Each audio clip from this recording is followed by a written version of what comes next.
Isomo ryo mu gitabo cya kabiri cy'Abamakabe. Bukeye baza gufatana none abavandimwe barindwi hamwe na nyina, umwami abakubitisha imikwege n'imirya y'ibimasa, ashaka kubahatira kurya inyama z'ingurube zabuzwaga n'amategeko. Nuko umwe muri bo arabavugira ati, mbese icyo ushaka kutumenyaho cyangwa se wifuza kutumenyaho ni iki? Twiteguye gupfa aho guca ku mabwiriza y'abasekuruza bacu.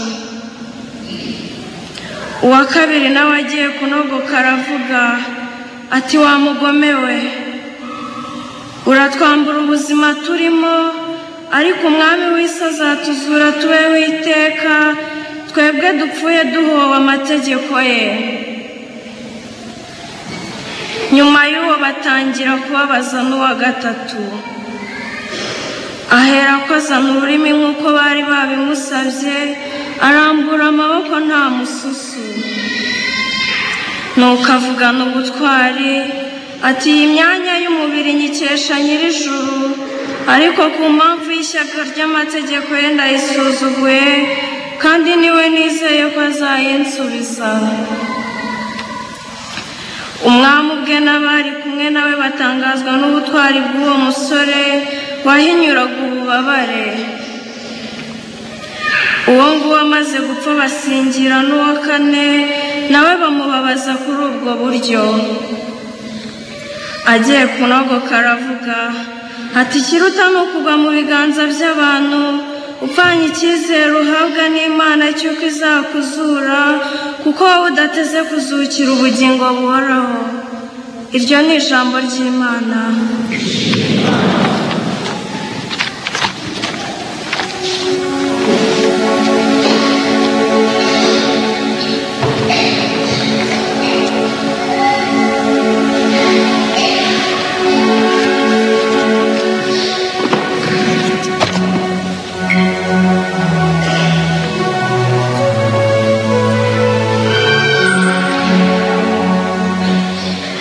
Nyagasani ahorana imbabazi, akagira n'impuhwe zihebuje.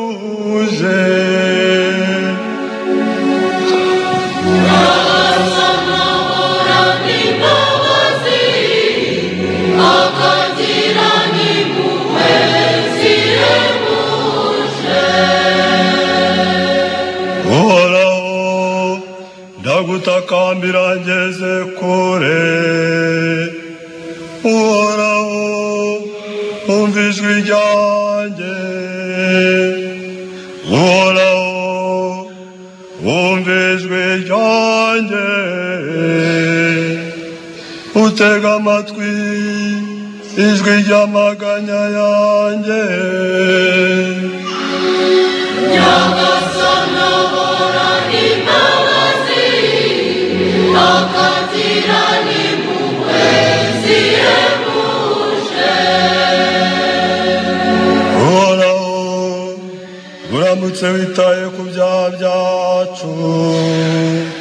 Nyagasani ninde warokoka?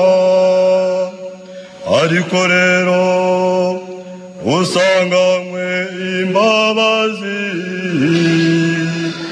kugira ngo baguhoranire icyubahiro. Nyagasani ahorana imbabazi, akagira n'impuhwe zihebuje.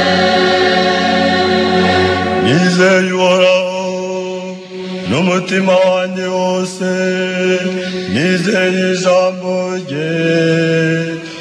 Umutima wanjye urarikiye Uhoraho, kurusha uko umuraririzi ategereza umuseke,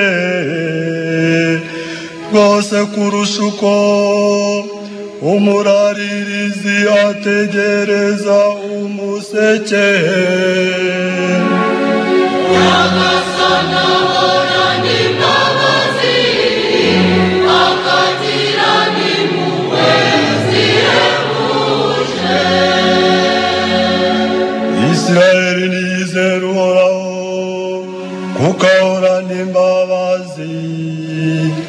akagira ubuntu butagira urugero, niwe uzakiza Israeli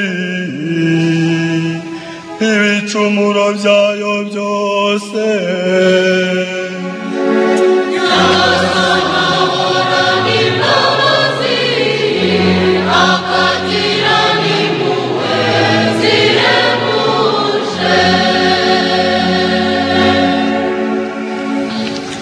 Isomo ryo mu ibaruwa mutagatifu Pawulo intumwa yandikiye Abanyaroma.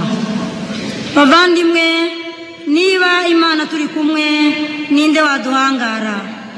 Yo itimanye ndetse n'umwana wayo, ahubwo ikamutangira twese, yaburite kandi kutugabira byose kumwe nawe. Ninde wagira icyo ashinja intore z'Imana? Ko Imana izakuba intungane. Ninde uzazicira urubanza? Ko Kristo Yezu yapfuye ndetse ko yazutse, we uri iburyo bw'Imana akaba anadutakambira. Niki cyawutandukanya n'urukundo rwa Kristo? Ibyago se, agahinda se, ibitotezo se, inzara se, ubukene se, imitego se cyangwa inkota? Nk'uko byanditswe ngo, ku mpamvu yawe baratwica, umusubizo batugize intama z'imbagwa. Nyamara muri ibyo byose tugatsinda kakava, tubikesha uwadukunze.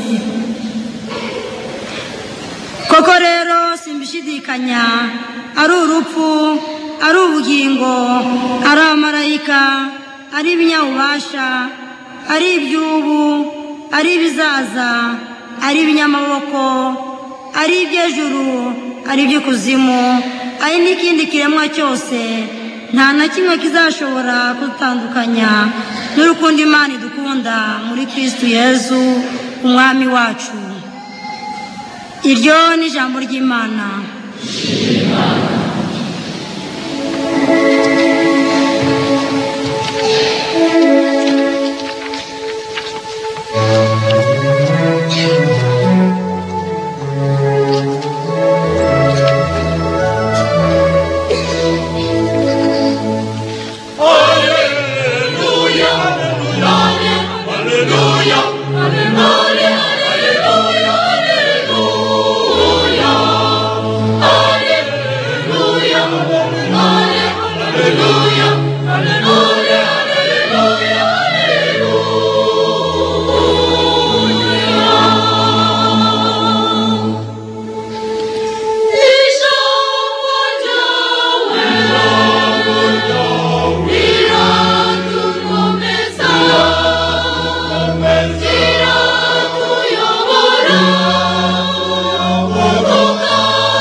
Nyagasani Yezu nawane namwe.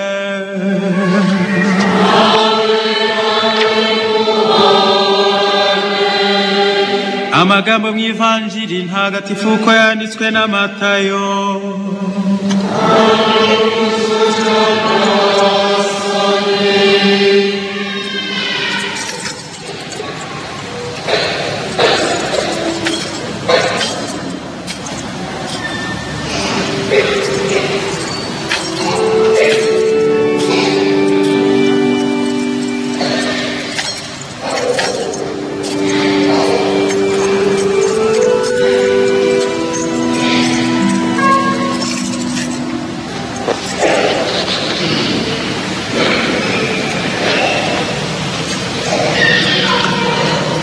Muri icyo gihe Yesu yabwiraga abigishwa be iby'ihindukira rye, maze arababwira ati muramenye ntihazagire ubayobya, kuko hazaduka benshi biyita izina ryanjye bavuga ko ari jye Kristo, maze bakayobya benshi.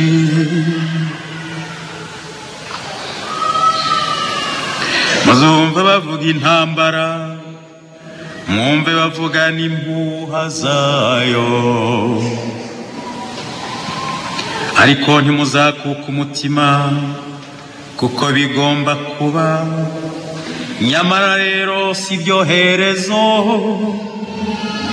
igihugu kizahagurukira ikindi, ingoma ishyamirana n'indi. Hirya no hino hazatera inzara n'imitingito y'isi. Ibyo byose bizamera nk'intangiriro y'ububabare ubwo umugore wenda kubyara. Ubwo bazabagabiza abababaza bakanabica, muzangwa n'amahanga yose kubera izina ryanjye. Benshi bazaboneraho ibibagusha, maze bazasubiranemo bangane. Hazaduka n'abahanura b'inyoma batabarika, maze bayobye abantu benshi.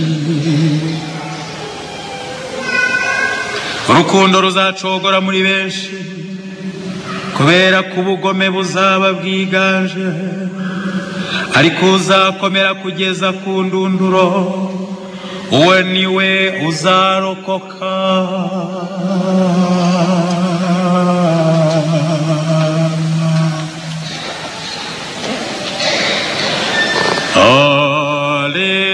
Alleluia, alleluia, alleluia.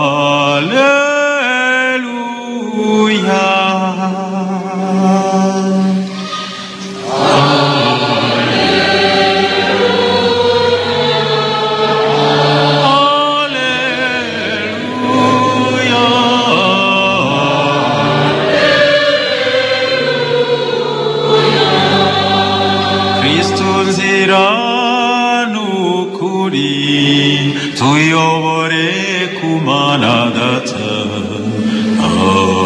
Alleluia,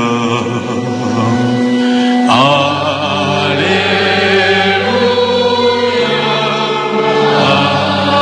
alleluia, alleluia.